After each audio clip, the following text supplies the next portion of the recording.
Graça e paz, Lídias.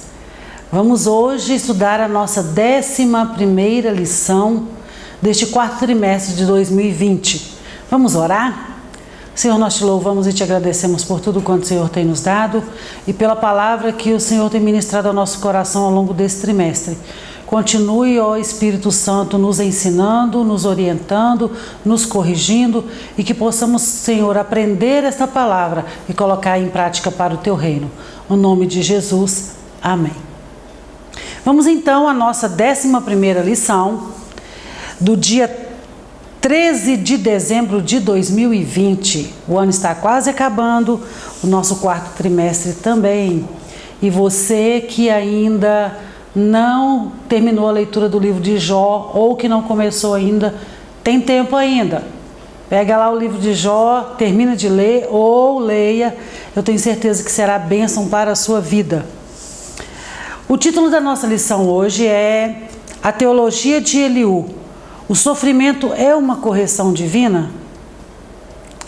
E aí essa teologia que Eliú, a forma como Eliú interpretava essa teologia é uma correção divina, era a prática, na verdade, de como Deus estava trabalhando na vida de Jó de forma pedagógica. Que este sofrimento, Deus estava corrigindo ele naqueles detalhes, na enfermidade, na perda de todas as coisas. Pedagogicamente, Deus estava trabalhando na vida de Jó. Essa era a teologia defendida por Eliú. Mas irmã Osana e os outros 3 amigos? Então, este é um quarto amigo que aparece, tá? Depois que nós estudamos a lição 9 e 10, tem um intervalo e aí vem Eliú. Eliú chega justamente nesse capítulo 36. Aliás, a partir do capítulo 32, começa os discursos de Eliú. Ele é um amigo mais jovem e assim por dizer nós podemos entender que talvez ele fosse um amigo que estivesse acompanhando o diálogo dos outros 3 e não interferiu antes por ser mais jovem, ser o mais jovem deles, então ele deixou que esses amigos falassem. Mas aí chega um ponto que ele quer se pronunciar a respeito do sofrimento de Jó também, deixar a pitadinha dele ali de sabedoria a respeito do que acontecia, do que ele entendia que estava acontecendo com Jó. Nosso textual está em Jó 36, versículo 15, e diz assim: ao aflito livra da sua aflição e na opressão se revela aos seus ouvidos. Verdade prática, o sofrimento não deve ser visto apenas sob o aspecto punitivo, mas principalmente educativo. Esse diálogo de Eliú com Jó, inclusive, tem uma particularidade que ele vai do capítulo 32 até o capítulo 37. E se nós pararmos para analisar, há livros no Antigo Testamento que são muito menores do que esse período todo que é descrito o discurso de Eliú. E no Novo Testamento também. Nós temos a carta de Filemão, por exemplo, e de Judas, que é curtíssima, é meia página. Então, para nós entendermos a profundidade, a extensão desse diálogo de Eliú com Jó. Nossa leitura bíblica em classe está em Jó capítulo 32, e eu peço por favor que você leia até o versículo 4. Jó capítulo 33, do versículo 1 ao 4 também. Jó capítulo 34, do versículo 1 ao 6, que é parte da nossa leitura bíblica em classe. E Jó capítulo 36, do versículo 1 ao 5. Eu vou deixar nessa leitura bíblica em classe, eu vou ler apenas o capítulo 36, do versículo 1 ao 5, que é a última parte do diálogo de Eliú. Prosseguiu ainda Eliú e disse: espera-me um pouco e mostrar-te-ei que ainda há razões a favor de Deus. Desde longe repetirei a minha opinião, e ao meu Criador atribuirei a justiça. Porque, na verdade, as minhas palavras não serão falsas. Contigo está um que é sincero na sua opinião. Eis que Deus é muito grande, contudo a ninguém despreza. Grande é em força de coração. Ele estava reafirmando aqui no final do diálogo a grandeza que havia em Deus. Então nós chegamos nessa lição e aí nós analisamos. O sofrimento na vida do cristão deve ser um meio pedagógico? Ele serve, então, para esmagar a soberba humana, polir o caráter do crente, prover crescimento e desenvolvimento ao cristão. Este não é o mesmo depois que eu passo pela escola do sofrimento. A minha vida cristã não é mais a mesma depois que eu passo pela essa escola do crescimento. E até vi dizer outro dia, uma irmã colocou no nosso grupo, que deserto é a escola de profeta. E é verdade, né? Nós, quando passamos pelo deserto, nós saímos lá na frente, mas muito diferente da maneira que nós entramos. E não por acaso, irmãs, o apóstolo Paulo, ele pôde dizer, naquele capítulo 4 de Filipenses, do versículo 12 e 13, porque nós temos o hábito de recitar apenas o 13, mas para você que lembra só do 13, eu vou ler o 12. Sei estar abatido e sei também ter abundância. Em toda a maneira e em todas as coisas, estou instruído tanto a ter fartura como a ter fome, tanto a ter abundância como a padecer necessidades. Posso todas as coisas naquele que me fortalece. Posso todas as coisas naquele que me fortalece. Passo por tudo isso. Tenho, não tenho, estou sofrendo, não estou bem, mas estou abatido. Hoje eu estou ótimo, mas amanhã eu posso estar abatido. Sim, vou passar por tudo isso fortalecido no Senhor, porque Ele é quem me fortalece. Sei passar por todas essas coisas naquele que me fortalece. Amém? Esse é o caminho que o Senhor, nosso Deus, quer que atinjamos, ser experimentados, amadurecidos e crescidos, que ouçamos a voz de Deus no sofrimento. Então poderemos dizer com convicção, posso tudo ou posso todas as coisas naquele que me fortalece. Nossa introdução dessa lição número 11 diz assim: veremos a teologia de Eliú exposta em 4 grandes discursos teológicos, do capítulo 32 ao 37. Esses discursos se contrapõem ao que Jó e seus amigos proferiram. Para Eliú, os amigos de Jó falharam na exposição de suas ideias ao patriarca. Este, por outro lado, se equivocar ao apresentar o conceito de Deus para fundamentar a sua defesa. Assim, mostraremos que Eliú revela um Deus soberano que age segundo o seu conselho e não está obrigado a dar resposta ao homem, além de não haver qualquer injustiça em suas ações, pois, segundo o jovem amigo de Jó, o sofrimento é uma ação pedagógica de Deus para corrigir o homem. E nós já falamos sobre isso. Eliú era o jovem, ele era o amigo mais jovem do que os outros amigos de Jó. E aí, quando nós paramos para poder entender esse discurso de Eliú, ele levanta com toda a tenacidade, e eu acredito até que com toda a vivacidade da juventude, que nós, quando somos muito jovens, nós somos donos, senhores da razão. E ao analisarmos a atitude dos mais velhos, nós pensamos, não, ele está errado a respeito disso. Eu acredito que seja esse ímpeto que fez Eliú se levantar para pronunciar-se a respeito do discurso dos amigos, discordando disso. Vamos então ao nosso primeiro tópico, o sofrimento como uma forma de revelar Deus. Deus é soberano. Nesse primeiro discurso, Eliú destaca a queixa de Jó porque Deus não lhe respondera. Jó estava vivendo um silêncio. Para o jovem amigo do patriarca, este não leva em conta a majestade divina que distingue o Criador de suas criaturas. Ele estava dizendo para Jó assim, olha Jó, você está falando que Deus não te responde, mas Deus não tem obrigação nenhuma de te responder. Ele é Deus todo-poderoso, soberano. E Ele não tem que te responder. Nesse sentido, Jó havia ignorado que Deus é infinitamente maior do que o homem, não precisa explicá-lo acerca de suas ações nem de seu silêncio. Viver esse silêncio, tem um hino que diz assim, que o silêncio de Deus fala mais alto do que tudo explicar. E é verdade. Tem momentos que nós estamos, que o silêncio numa sala, por exemplo, quando você é arguido a respeito de alguma coisa e se cala, aquele silêncio fala mais alto do que você tivesse dado qualquer uma resposta. Né? E tem até um ditado que diz aí que quem cala consente. Deus estava trabalhando no silêncio para abençoar a vida de Jó. Eles não tinham conhecimento desse bastidor, mas Deus estava trabalhando, mas em silêncio. E Deus trabalha em silêncio na nossa vida também, irmãs. Para nos abençoar, para nos tratar, nós só precisamos ter clareza para entender isso. Discernimento para entender isso. O orgulho do homem priva-o de ouvir Deus, é o nosso segundo subtópico. Todavia, mesmo sendo um ser transcendente, Deus não deixa de se revelar ao homem quando julga necessário. Por isso, Eliú não aceita o argumento de Jó sobre o silêncio de Deus, pois ele fala ao homem de várias maneiras, incluindo sonhos e visões. De acordo com Eliú, o problema não é um silêncio do Altíssimo, mas o orgulho humano, que não lhe permite escutá-lo. O jovem acredita que mesmo o patriarca, considerando-se moralmente puro, padece do pecado do orgulho. Jó capítulo 33, versículo 17. Na visão de Eliú, a revelação de Deus tem o propósito de livrar o homem da soberba que o conduziria à morte. Eliú não tinha conhecimento do porquê do sofrimento de Jó, assim como os 3 amigos também não. Jó também não sabia o porquê daquilo.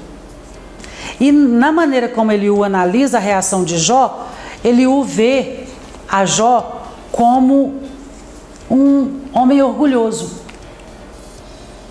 Ele diz assim: olha Jó, Deus pode falar com você e se revelar a você de outras formas que seja falando diretamente com você.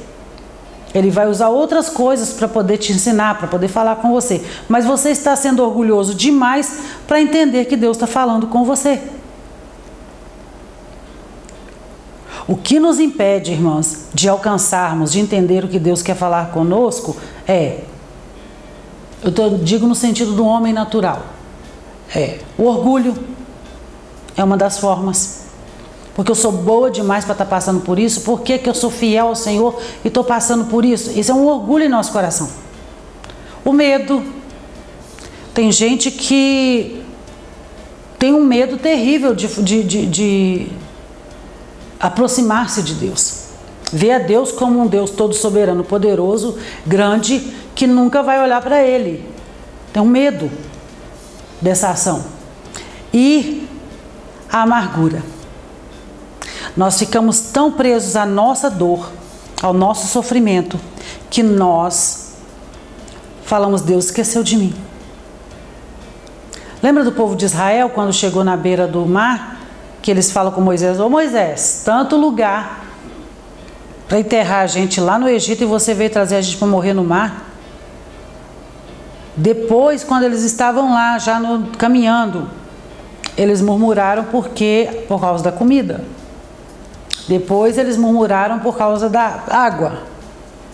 E essa amargura, ela fecha portas.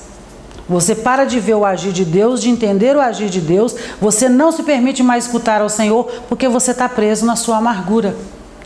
Não tem uma visão ampla daquilo que o Senhor está fazendo com você. O seu orgulho não deixa perceber que Deus está falando com você, a maneira como Ele está falando. E tem gente também que só aceita que seja uma palavra de Deus se for um profeta que vier falar com ele. E ainda depende do que o profeta vai dizer, porque se o profeta der uma palavra de correção, não foi Deus. Não sei se vocês já passaram por isso, mas eu já presenciei pessoas nesse estado de que o Senhor falou com ele, ele disse: não foi o Senhor não, porque o Senhor não me trataria assim não. Um orgulho. Eu sou bom demais para quem pensa que é para falar comigo desse jeito. E aí, olha só o que Tiago, no capítulo 4, versículo 6, deixa para nós. Antes da maior graça, portanto, Deus resiste ao soberbo, dá, porém, graça aos humildes. Deus resiste aos soberbos, dá, porém, graças aos humildes. Deus dá graça ao humilde. Se você reconhecer que você precisa do Senhor e você quer ouvir o que o Senhor tem para você, o Senhor vai te falar. Nosso terceiro subtópico, o mistério da redenção.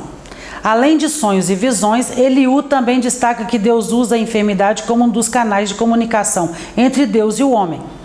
Por causa dela, ele pode enviar um anjo para anunciar a Jó o seu dever, dizer o que ele deve fazer e também interceder em favor da saúde do patriarca. Dessa forma, ele Esse mensageiro anuncia o que é justo e bom a fim de recuperar o estado da justiça que Jó desfrutava antes da enfermidade.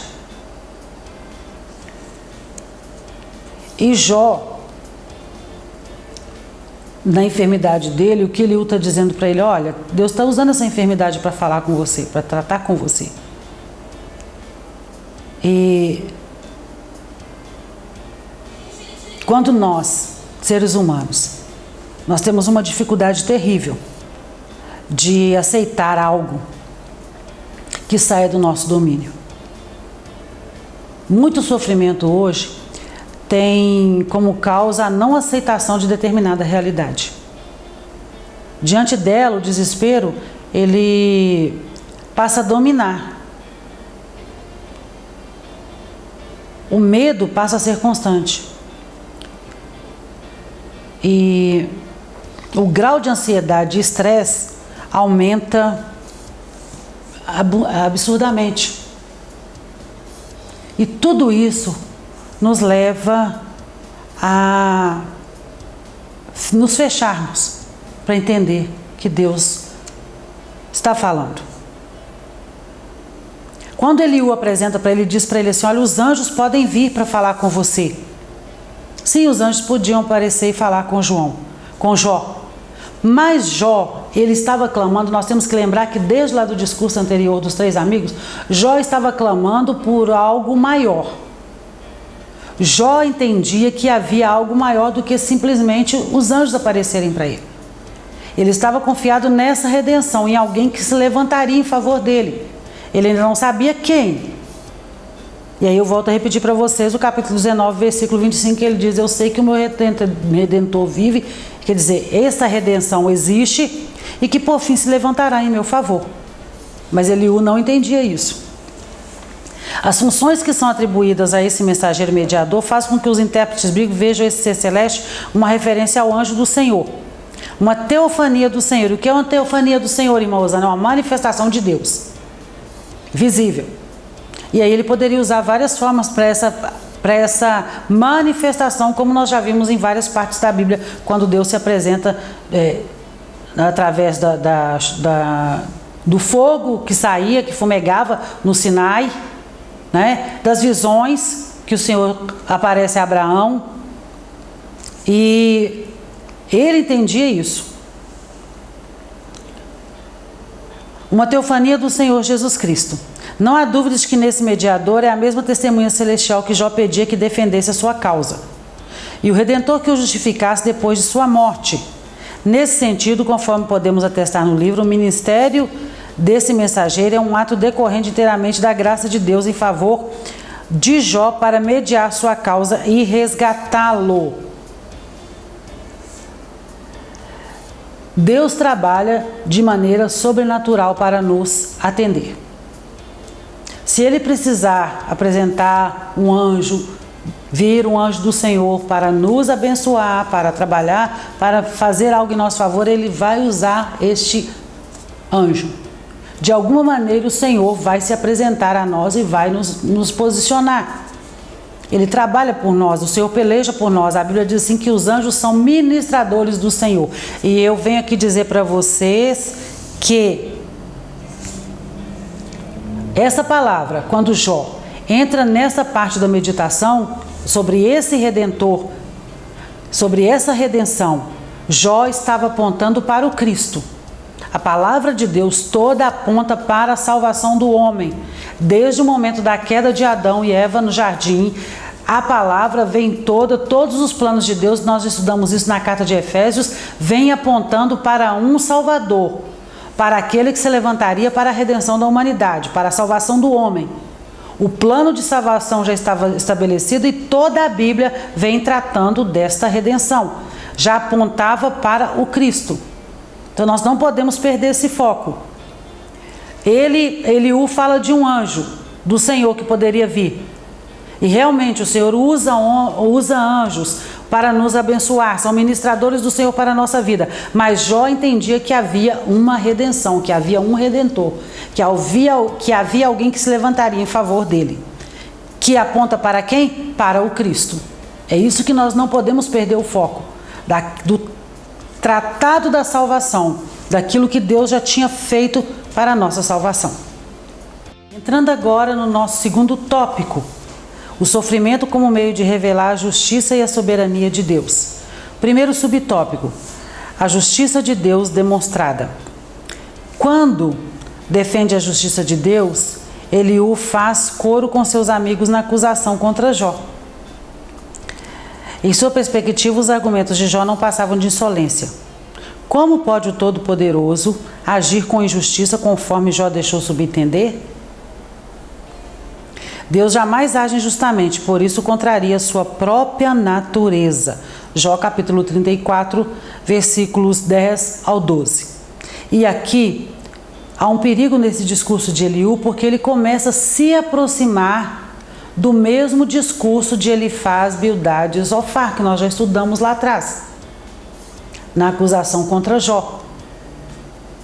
E aí ele começa a perder o cerne daquilo que ele estava dizendo a respeito, para Jó reconhecer que o tratamento de Deus com ele era pedagógico. Deus estava ensinando para ele. Ele começa a acusar Jó.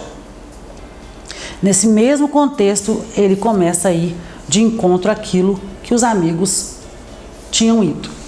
Nosso segundo subtópico, o caráter justo de Deus. Para não haver dúvida, Eliú passa a descrever o caráter justo de Deus. Deus age com justiça quando retribui ao homem o que ele merece. Deus não precisa prestar conta de seus atos a ninguém, visto que não recebeu autoridade de nenhum outro ser criado.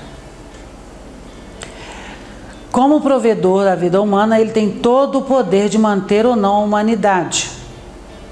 O Todo-Poderoso não faz acepção de pessoas, quer sejam reis, nobres ou pobres.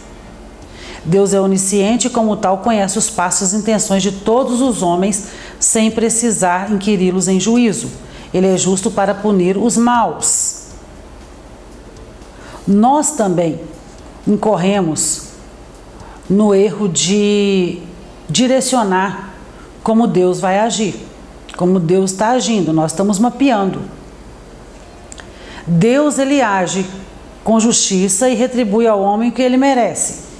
Mas nós nos designamos muitas vezes no lugar de Deus para dizer o que o irmão merece ou não, porque o irmão está passando aquilo ou não.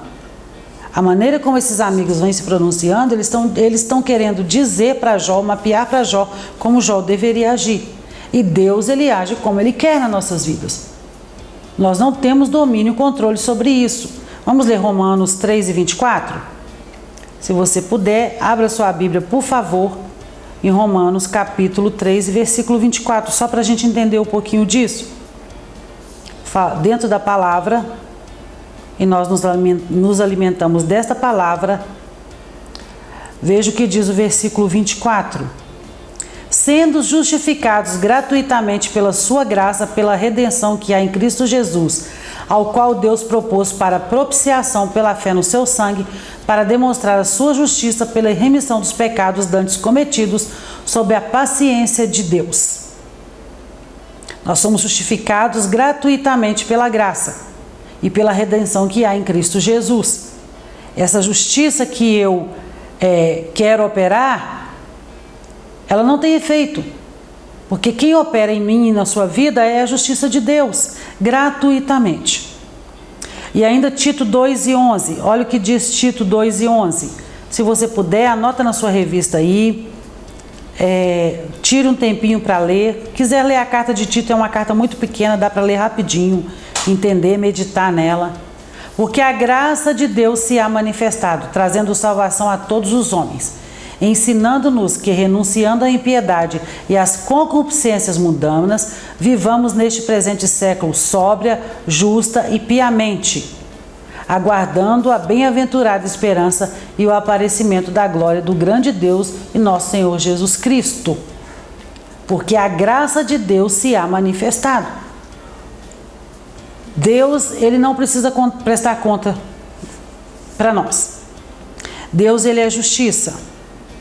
Ele é provedor da vida humana, ele tem todo o poder, ele mantém a humanidade ou não, ele distrai, ele faz, ele desfaz como ele quer. E Tito 2,14, veja o que diz aqui no seguindo. Tito 2,14 diz assim: o qual se deu a si mesmo por nós para nos remir de toda iniquidade e purificar para si um povo seu especial, zeloso de boas obras. Nessa última parte do nosso segundo subtópico do segundo tópico, olha o que diz: Deus é onisciente, como tal conhece os passos e intenções de todos os homens, sem precisar inquiri-los em juízo. Jó capítulo 34, do versículo 21 ao 25. Ele é justo para punir os maus. Deus, ele trata com os maus. Nós às vezes, e nós já estudamos isso na lição passada, em lições passadas, falando sobre a maneira como os amigos de Jó viam o justo, os maus, e a maneira como Jó via os maus. Já falei de Asaf, como Asaf analisa tudo que o ímpio tem e no final o que acomete o ímpio. De que forma ele é cobrado disso. E aí nesse versículo 14 de Tito, capítulo 2, diz justamente: o qual se deu a si mesmo por nós para nos remir de toda iniquidade, purificar para si um povo seu, especial, zeloso de boas obras. O Senhor, se por um lado ele vai punir os maus, ele se entregou por nós, para nos remir.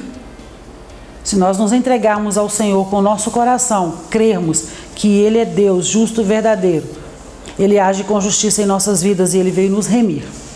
Nosso terceiro subtópico, a defesa da soberania de Deus. Atente para a seguinte pergunta: será que Deus deve recompensá-lo segundo o que você quer ou não quer?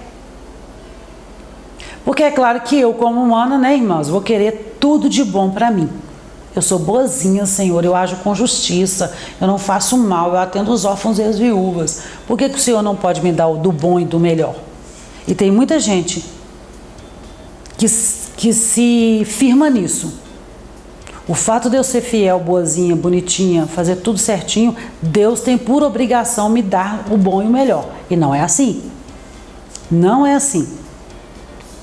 Eliú encerra o capítulo mostrando a Jó que Deus, em sua soberania e vontade, não tem a obrigação de agir segundo o querer do homem. Não tem. Deus não vai fazer só porque eu quero. Deus não vai me dar só porque eu quero. Ele faz segundo a vontade dele, a benevolência dele e aquilo que é melhor para mim. Não é? Sendo soberano, ele não está sujeito a qualquer julgamento humano. Por todo o livro de Jó, o autor destaca a soberania divina. Um exemplo disso está claro no uso da palavra todo-poderoso, que ocorre 31 vezes. Para Eliú, portanto, por ser soberano, Deus jamais age com injustiça, como Jó dera a entender. Jó, ele não blasfemou, irmãs. Jó não pecou contra Deus, que era o que Satanás queria. Mas Jó expôs claramente o que ele pensava a respeito do que estava acontecendo com ele. Todavia, é preciso destacar duas coisas sobre a fala de Eliú. Primeiramente, ele, assim como seus amigos, erra por partir do princípio de que Jó havia cometido pecado. E nós falamos sobre isso nas 3 lições sobre os amigos, Bildade, Zofar e Elifaz. Eles estão de todo errado? Não. Mas onde que eles estão errados? E assim como Eliú está errado? No fato de dizer, afirmar, julgar que Jó tinha cometido pecado. E Jó não tinha cometido pecado. Em segundo lugar, Eliú exalta apenas a justiça de Deus e nada diz acerca de sua misericórdia. Para ele, o Altíssimo havia posto sua justiça soberana acima do seu amor, o que é um erro crasso. Deus, sem dúvida alguma, é justo, mas grandiosamente amoroso e misericordioso. Atributos de Deus: justo. Atributo de Deus: amor. Deus é amor. Ele age com justiça, sim. Essa parte é fato. Mas Deus é misericordioso. Onde Eliú erra? Eliú erra quando ele só vê a justiça de Deus. Ele aponta apenas para a justiça. Ele não aponta para a misericórdia. E nós somos alcançados por essa misericórdia. Lamentações capítulo 3 diz assim que as misericórdias do Senhor são as causas de nós não sermos consumidos. Porque se eu analiso a minha vida e aí eu olho e falo assim: Senhor, tenha misericórdia de mim. Porque se não for sua misericórdia, eu caio durinha, mortinha aqui agora. E aí, eu quero ler com vocês Hebreus capítulo 4, versículo 16. Acompanhem comigo, por favor. Hebreus capítulo 4, versículo 16. Hebreus é quase um dos últimos livros do Novo Testamento. 4:16. Vamos lá. Diz assim o versículo 16: cheguemos, pois, com confiança ao trono da graça, para que possamos alcançar misericórdia e achar graça, a fim de sermos ajudados em tempo oportuno. Deus, Ele age com justiça, mas se nós nos achegarmos a Ele, cheguemos, pois, como? Confiança, com fé, ao trono da graça, para que possamos alcançar misericórdia e achar graça, a fim de sermos ajudados em tempo oportuno. A misericórdia de Deus nos alcança e nos ajuda. A palavra diz que a um coração quebrantado, a um coração contrito, o Senhor não rejeita. Só que se eu chegar de forma orgulhosa diante do Senhor, eu posso desistir. Porque o arrogante, a Bíblia diz, Provérbios diz assim, que a arrogância precede a queda. Se eu chego diante do Senhor com arrogância, me achando, pode esquecer. Mas se eu chego confiantemente diante do Senhor, crendo que Ele é misericordioso, reconhecendo a minha vida miserável, reconhecendo que eu pequei, reconhecendo que eu sou dependente dEle, Ele tem prazer em me ajudar, Ele tem prazer em me socorrer. Vamos ao nosso terceiro tópico. O sofrimento como um instrumento pedagógico de Deus. O sofrimento como um instrumento pedagógico de Deus. O caráter pedagógico do sofrimento está do capítulo 36, do versículo 7 ao 15. Há uma diferença entre o pensamento teológico de Eliú e o de seus amigos Elifaz, Bildade e Zofar. Acreditavam que o sofrimento de Jó era por causa de um pecado cometido por ele e sua recusa em reconhecê-lo. Eliú também crê dessa forma, mas ele vai além. Embora compreenda que durante a sua provação Jó se comportou de forma pecaminosa, Eliú introduz a ideia de que o sofrimento tem um caráter pedagógico. Então ele diz assim: olha, Jó, você não só pecou, mas Deus está usando essa situação para te ensinar alguma coisa. Inclusive, tratar esse seu orgulho de não reconhecer que pecou. E há situações que nos são impostas, como essa de Jó, que é justamente o trabalhar de Deus na nossa vida. Nisto não há erro na fala de Eliú. Ele não se equivoca nisso. Deus realmente usa situações para trabalhar na nossa vida, para nos lapidar, para nos colocar onde Ele quer. E é muito natural, no momento de uma dor, de uma perda, nós nos revoltarmos contra Deus. E há um perigo nisso. Por que nós devemos estar firmados em Deus? Naquilo que nós cremos, no nosso relacionamento com Deus. Porque quando chegar o dia mau, eu não vou virar e vou culpar Deus. Eu não vou me revoltar contra Deus. Quantos deixam o caminho? Porque eles só estavam no caminho, eles não viam ao Senhor. Eles não reconheciam o Senhor. E aí quando vem a primeira dificuldade, ou quando vem uma dor muito grande, aí Deus já não existe para ele. Que Deus existe o quê? Se Deus existisse, não tinha acontecido isso comigo. Olha o cuidado que nós temos que ter, irmãs. E Eliú, quando ele faz essa análise a respeito de Jó, ele só vê o lado punitivo de Deus. Quando nós estamos passando por uma situação que o Senhor está tratando conosco, tem muitos amigos à nossa volta que já colocam, apontam os dedinhos para nós e já vê o lado como Deus está te punindo. Você viu como Deus está te punindo? Deus está punindo você, Osana. Nós não paramos para pensar que Deus está trabalhando em nosso favor. Deus está cuidando da nossa vida. Então, aprenda a usar, a entender, a perceber que Deus está usando a situação para trabalhar na sua vida. Jó se comportou de forma pecaminosa. Eliú introduz a ideia de que o sofrimento tem um caráter pedagógico. É isso que ele diz. O caráter pedagógico do sofrimento está na capacidade de nos fazer refletir e voltar para Deus. Dessa forma, os justos aprendem com o sofrimento. E aí, Provérbios 3, 11 e 12, diz assim, vamos lá? Provérbios 3, 11 e 12, versículo 11 e 12.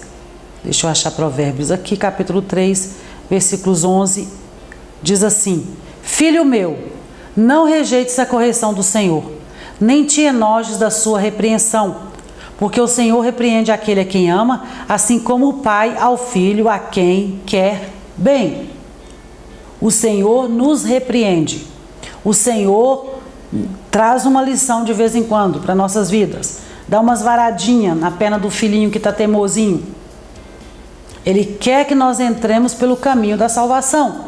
E esse caminho da salvação passa pela correção que há no Senhor.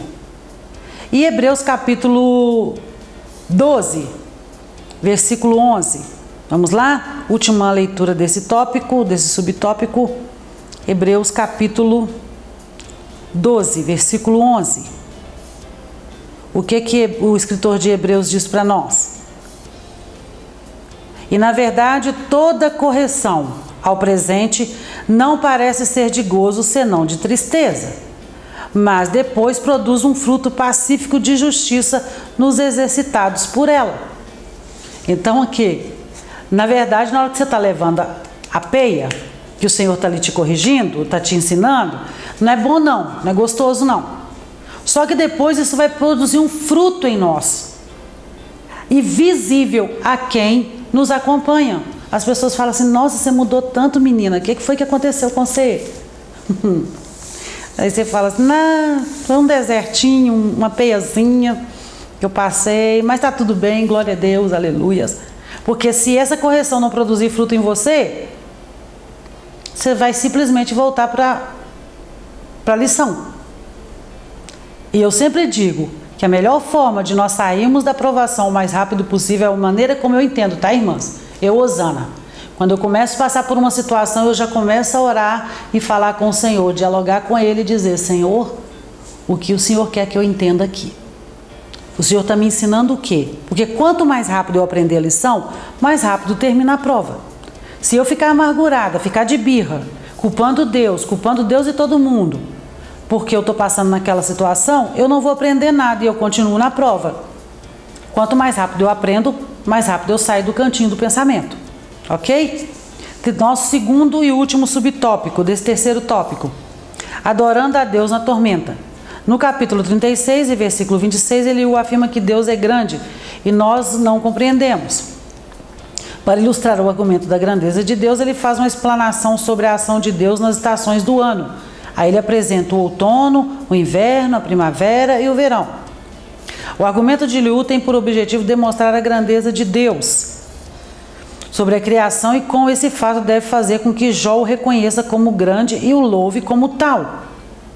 Mas aí nós temos que lembrar que quando começou tudo na vida de Jó lá atrás, no capítulo 2, Jó, quando todas as coisas ruins aconteceram, o que ele faz?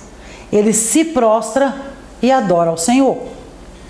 A fala de Eliú põe em destaque o argumento contraditório de Jó, que por um lado magnificava a majestade de Deus, mas por outro murmurava contra ele. Nesse aspecto, Eliú acerta em mostrar que a adoração e a murmuração não podem coexistir. Então, o que acontece? Jó, lá atrás, no início, ele prostra e adora. Mas com o passar do tempo, com os amigos confrontando ele cai na murmuração. Ele diz alguma coisa ali que incomoda Eliú. E nesse aspecto Eliú acerta que a murmuração e a adoração, elas não podem andar juntos. São atitudes excludentes. Quando você lê aqui em Tiago, capítulo 3, versículos 5 e 6, vamos ver o que diz? Diz assim: assim também a língua é um pequeno membro e gloria-se de grandes coisas. Vede quão grande bosque um pequeno fogo incendeia. A língua também é um fogo, como um mundo de iniquidade. A língua está posta entre os nossos membros e contamina todo o corpo e inflama o curso da natureza e é inflamada pelo inferno. Tiago está dando um conselho para o povo aqui, olha, cuidado com a sua língua. Cuidado com aquilo que você fala, porque isso aí pode colocar fogo numa floresta. É só um pedacinho de carne, irmãs, mas faz um estrago. Você abre a sua boca e começa a murmurar, começa a blasfemar, começa a falar coisas que vão entristecer o Espírito Santo, que vai entristecer a sua irmã, que senta com você todo dia no banco da igreja. Cuidado quando você fala de outra irmã para outra, porque você vai inflamar o coração dela contra uma irmã, e a irmã não teve nem a chance de se defender. Você está ouvindo só um lado da história. Esse cuidado nós temos que ter, porque se ao invés de murmurarmos, nós adorarmos, o que Paulo e Silas fizeram quando foram presos? Ficaram lá atrás das grades blasfemando? Gritando com o carcereiro? Não. Eles foram fazer o quê? Eles foram adorar. E aí você pode confirmar essa parte em Atos capítulo 16, versículo 23 e 24. Eles foram adorar. E é isso que nós devemos fazer. Porque às vezes nós adoramos como o Jó fez lá no início, mas depois nós murmuramos. Porque nós temos esses dias de alto e baixo. Um dia está muito bem, outro dia nós perdemos a linha. Mas se nós focarmos apenas em adorar, nós vamos ver a diferença na nossa vida. Jó 37, versículos 6 ao 13, ilustra de forma poética o pensamento do orador. É uma metáfora da situação do patriarca que, no meio da tormenta, em todo o seu impacto e estrondo, pode contemplar o caráter pedagógico do amor de Deus. Depois de meditar longamente sobre o propósito do sofrimento do justo, o que nós entendemos? Que tudo depende do modo por que se sofre. Mas Deus sempre tem um pensamento de amor nas tristezas que nos envia. Afinal, como enfatiza o apóstolo, todas as coisas concorrem juntamente para o bem daquele que sinceramente amam a Deus. Todas as coisas, Paulo escreve que todas as coisas cooperam juntamente para o bem daqueles que amam a Deus. Vamos à nossa conclusão? Vimos nessa lição 3 aspectos da teologia de Eliú. Primeiramente, o jovem amigo defende o direito de Deus ficar em silêncio mesmo quando achamos que ele deve falar. Acredita que Jó não consegue escutar a Deus devido ao seu orgulho. Entretanto, o equívoco de Eliú está no fato de associar o sofrimento de Jó ao pecado. Então nós temos 3 pontos aqui. Sim, Deus, ele fica calado. E não tem que justificar porque ele está calado. Ele é Deus, Todo-Poderoso. Sim, Deus, ele trabalha de forma pedagógica em nossas vidas. E é o nosso orgulho que nos impede de escutar a Deus. Mas equivoca-se Eliú quando ele fala, quando ele atesta que Jó tinha pecado. Esse é o ponto em que Eliú está equivocado, dizer que o sofrimento de Jó é por causa do pecado, e nós sabemos que não é. Segundo, ele destaca que Deus tem todo o direito de ser soberano e, como tal, agir com justiça. Todavia, ele se equivoca em colocar essa soberania acima de seu amor, pois, primeiramente, Deus é amor, e, finalmente, Eliú vê no sofrimento um papel pedagógico. Deus é soberano, grande, poderoso, onisciente, onipresente, onipotente, justo, Deus de amor. Deus age com justiça, sim, mas ele não age só com justiça, ele age principalmente com amor, porque Deus é amor. Atributo de Deus, amor. Ele é amor. E ele tem sempre um olhar de amor e misericórdia por mim e por você. Nós não podemos nos esquecer disso. E de saber que este Deus tão grande, poderoso, que habita nos céus e na terra, que tem o domínio sobre todas as coisas, ele me amou. E me amou de tal forma que deu seu filho Jesus para morrer em meu lugar na cruz do Calvário, selando ali o plano da salvação. Amém? Vamos orar? Senhor, nós te agradecemos por essa rica oportunidade de aprendermos a tua palavra e que possamos, Senhor, guardar em nosso coração esta semente e dar frutos para a honra e glória do teu nome. Em nome de Jesus. Amém.